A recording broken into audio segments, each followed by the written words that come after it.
허위 조작 정보, 그러니까 가짜 뉴스가 이 정치적 이슈로 급부상해 있는 상태입니다.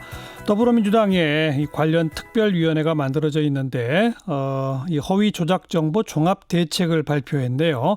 자, 지금 대책특위위원장 맡고 있죠. 박광온 최고위원을 연결합니다. 안녕하세요. 네, 안녕하세요. 반갑습니다. 네, 이 특위가 만들어진 게 언제였죠? 딱 1년 됐습니다. 지난해 10월 1일이었거든요. 예. 그러니까 1년 동안 쭉 작업했다가 1년 만에 대책을 마련한 거죠. 발표한 거죠. 지난해 딱 1년 전 뭘 계기로 만들게 됐었죠? 그때? 그러니까 그때 우리 사회의 이 허위 조작 정보, 이른바 그때는 가짜 뉴스라고 많이 통용이 됐었는데요. 예. 지금 이제 가짜 뉴스란 용어를 될 수 있으면 쓰지 말자. 유럽구에서도 그렇고 우리 학계에서도 그렇죠. 가짜라는 게 뉴스가 아니다. 막 그런 건데 허위 정보, 조작 정보 또는 허위 조작 정보 이렇게 쓰는데 예. 그것이 미치는 우리 사회에 미치는 해악이 너무 크고 예. 이 비용이 너무 참 엄청나다, 막대하다, 이런 이제 문제 의식이었던 거죠. 공동체 기반을 흔든다든지 신뢰 기반을 무너뜨린다든지 예. 기성 언론, 그러니까 기성 언론들이 설 자리를 점점 잃어가는 겁니다. 이것 때문에. 네. 그런 문제 의식 때문에 허위 조작 정보 이제 대책 특위를 만들었었죠. 네. 방금 가짜 뉴스란 용어는 가급적 쓰지 말자. 왜냐? 이건 뉴스가 아니기 때문이다. 한마디로 그거죠? 네, 맞습니다. 네. 때문에 허위 조작 정보란 용어를 사용하자 앞으로. 예. 그 허위 조작 정보의 개념 정의는 어떻게 내리셨나요? 개념은 사실 굉장히 우리 사회에 논란을 가져왔습니다. 예. 처음에는 많은 사람들이 이 조작된 정보를 보고 이거는 허위 조작 정보다. 그런데 그게 거기에 정치적 견해들이 들어가면서 예. 이것이 왜 허위 조작 정보냐, 이렇게 이제 반론도 있고, 그렇죠. 또 허위 조작 정보가 굉장히 교묘하게 아주 정교하게 진짜인 것처럼 틀을 갖추고 나타나는 그런 사례들이 많이 있었단 말이죠. 예. 그러니까 이걸 누가 주도해서 이걸 허위 조작 정보라고 기준을 세우고 개념을 만드는 것 자체가 굉장히 어려웠고 논란의 소지가 있습니다. 예를 들면 국회에 20개 관련 법이 올라와 있는데요. 다 그 허위 조작 정보에 대한 개념이 다 달라요. 그래요? 예, 그래서 이거를 갖고 논의하다가는 아마 몇 년이 가도 합의를 이끌어내기가 어렵겠다 싶어서 정보통신망법에서 불법 정보로 규정하고 있는 9개 항이 있습니다. 예. 거기에 그 불법 정보로 규정된 개념을 이제 가져오는 건데, 사실 그것을 전부 허위 조작 정보라고 얘기하기는 어렵지만 어쨌든 정보통신망법에서 불법 정보로 규정하고 있는 것을 원용하면은 그 논란의 소지를 최소화할 수 있다. 이래서 그 안에 보면 이제 음란물이나 명예훼손, 개인정보 거래 뭐 이런 것도 있고 범죄 교사 뭐 이런 내용도 들어있는데요. 이건 일반적으로 우리 형법에서 금지한 다 내용들인데요. 이것에 대해서 특별히 저는 이의가 없을 것이다, 이렇게 본 거죠. 네. 정보통신망법에 불법 정보로 규정한 9개 항을 원용한다, 이거로군요. 네, 맞습니다. 네. 근데 그 9개 항을 원용한다 하더라도 지금 문제가 된다고 제기된 정보가 과연 그 9개 항에 해당되는지 안 되는지를 누군가 판정을 내려야 되는 거 아닙니까? 그렇죠. 그러니까 지금 이제 많은 분들이 오해를 하시는데, 이제 이번 대책 중에 좀 줄여서 얘기하면 개인의 표현의 자유는 더 확대하고요. 그 이른바 플랫폼 사업자의 의무는 강화한 것인데, 맞아요. 다소 이제 오해한 것들이 플랫폼 사업자가 임의로 이 허위 조작 정보를 판단해서 삭제하는 것으로 오해를 하던데요. 그건 아니고요. 그럼요. 지금 현행 법에는 뭐라고 되어 있냐면요. 이런 게 있어요.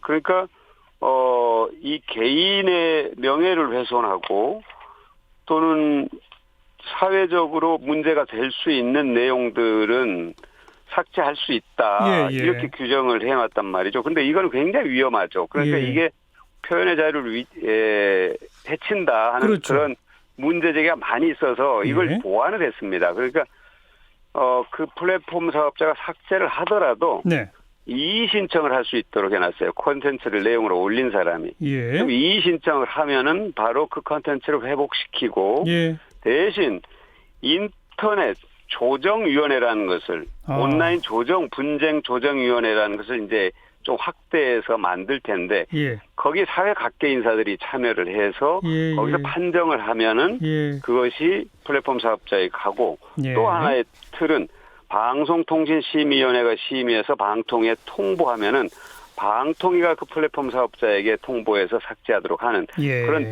엄격한 절차를 갖게 한 거고요. 예. 또 하나 예. 그 삭제를 했을 경우 플랫폼 사업자는 투명성 보고서를 분기별로 기관에 제출을 예를 들어서 방통위에 제출하도록 한 겁니다. 네. 뭐 어떤 내용을 무슨 기준으로 삭제했는가. 그러니까 임의로 마음대로 플랫폼 사업자가 삭제할 수 없도록 하는 그런 알겠습니다. 보완 조치를 마련한 거죠. 그러니까 방통위도 기존에 있던 절차고 또 소송을 제기하면 법원의 판결도 또 기존에 있던 절차인데 거기에 네. 추가로 인터넷 분쟁 조정위원회 같은 것들 신설해 보자 이런 거고요. 그죠? 맞습니다. 네. 그런 여러 기구를 통해서 판정된 것은 삭제해도 무방하다. 그렇죠. 그리고 그런 예. 것들을 사전에 제대로 타단하거나 시정하지 않는 그런 조치를 취하지 않는 플랫폼 사업자한테 과징금을 물린다. 그거죠. 맞습니다. 과징금은 어느 정도 물립니까? 그런 법적인 절차를 거쳐서 다 삭제하도록 했는데도 불구하고 그런 허위 조작 정보를 그대로 유통시킬 경우 예.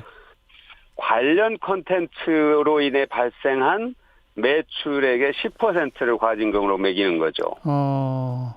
그러니까 매출액의 10%니까 굉장히 좀 비교적 무거운 편입니다. 근데 뭐 모든 매출액이 아니라 그 관련 콘텐츠로 얻은 매출액의 10%예요? 지금 이제 그것이 약간의 논란은 있는데요. 그러게 말해요. 네네. 그래 이제 그렇게 되면 너무 이제 편협하게 축소될 수 있는데. 예. 그런데 이 부분에 대해서는 앞으로 더 논의를 저희들이 하겠습니다만 일단 발표된 것은 이제 매출액의 10% 이하로 규정을 하겠다 이렇게 네. 발표를 했습니다. 그리고 징벌적 손해배상 제도를 도입한다는 것도 포함되어 있던데 그건 뭡니까 그러면? 징벌적 손해배상 제도는 이제 우리 법 체계 안에 이미 들어와 있습니다. 예를 들면 하도급 공정거래법이라든지요. 일부 조항에 대 있어서 적용이 되고 있죠. 예. 되고 있죠. 예. 그런데 이 경우 허위 조작 정보로 인한 피해가 그 당사자뿐만이 아니라 가족과 그 사회 전체에 미치는 영향이 피해가 너무 크기 때문에 나중에 이것을 피해 구제가 불가능해요. 불가능할 정도입니다. 마음껏 요청이 된 뒤에는. 그래서 이 부분은 굉장히 좀 강력하게 징벌적 손해배상 제도를 도입해야 되겠다 하는데 적어도 피해액의 3배 정도.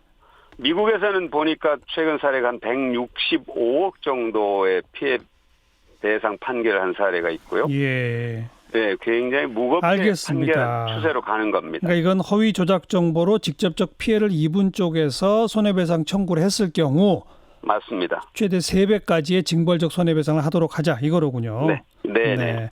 그런데 이 유튜브, 구글 이런 해외 사업자도 우리가 마련한 이 대책에 해당이 될까요? 그게 사실 제일 이제 우리 국민들과 또 국내 사업자들이 궁금해하고 걱정입니다. 역차별이 발생하지 않아야 된다고 이제 저희들에게 요청한 사항이거든요.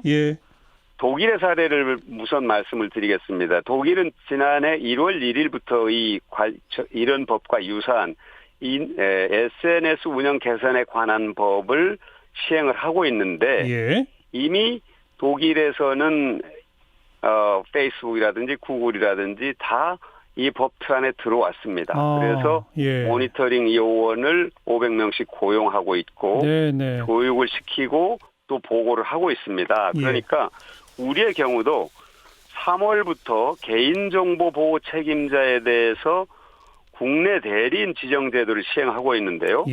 이미 구글이 국내 대리인을 지정을 했습니다. 네네. 그래서 저희들이 이 법을 만들 경우 해당된다 이거죠? 맞습니다. 구글이 뭐라고 했냐면 제1의 가이드라인 해당국의 국내법을 준수한다 이렇게 돼 있어요. 알겠습니다. 네. 근데 이건 어차피 법을 만들어야 되는 거니까 야당이 협조를 얻어야 되겠네요.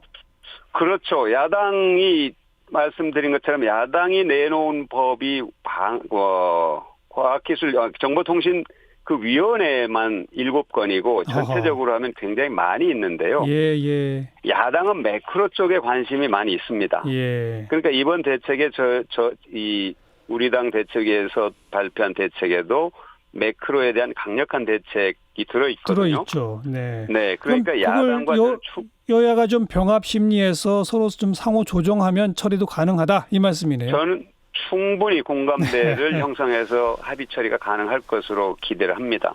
될지 안 될지 한번 저희도 지켜볼게요. 고맙습니다. 네, 고맙습니다. 네, 더불어민주당의 허위정보대책특위위원장 박광훈 최고위원이었어요.